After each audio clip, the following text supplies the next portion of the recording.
ওয়ালাইকুম সম্মানিত চাষি ভাই বন্ধুরা, আশা করি সকলে ভালো সুস্থ আছেন। যে যেখান থেকে আমার এই ভিডিও দেখছেন সকলকে জানাচ্ছি প্রাণঢালা অভিনন্দন। আজকে যে মাছটি নিয়ে আলোচনা করবো এটি সবারই খুব পরিচিত, কেননা এগুলো হলো দেশি জাতের গুলশা মাছি পোনা, যা 1 কেজিতে হবে 1200 থেকে 1300 পিস।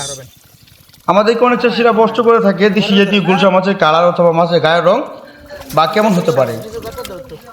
এ দেখেন মাছের গায়ের রঙগুলো দেখেন, অরিজিনাল দেশি গুলশা মাছ, দেশি গুলশা মাছের পোনা। এই গুলশা মাছগুলো আপনাদের পুকুরে চাষের সর্বোচ্চ সময় যাবে যা 5 থেকে 6 মাস।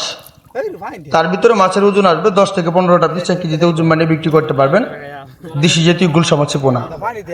আমাদের কোনো চাষি প্রশ্ন করে থাকে যে দেশি জাতীয় গুলশা মাছ একক চাষের থেকে মিশ্র চাষে কেমন রয়েছে, অর্থাৎ একক চাষে যেমন অর্থাৎ মিশ্র চাষে তার থেকে বেশি লাভ রয়েছে যদি আপনারা কাপ জাতীয় মাছের সাথে চাষ করতে পারেন।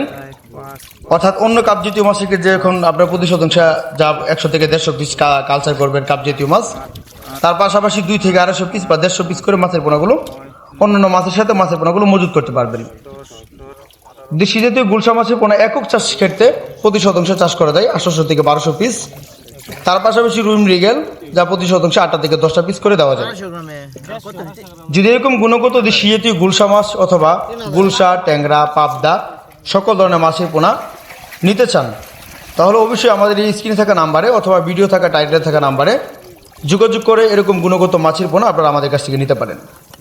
যে সকল উদ্যোক্তা নতুন আছেন, তারা মাছ চাষ সংক্রান্ত সকল তথ্য পরামর্শ বুঝেন না, তারা অবশ্যই স্ক্রিনে থাকা নাম্বার তথ্য পরামর্শ জেনে নিতে পারবেন বা বুঝে নিতে পারবেন। তো আজকে এই ভিডিওটি এই পর্যন্তই, দেখা হবে আপনাদের সামনে অন্য একটি ভিডিওতে।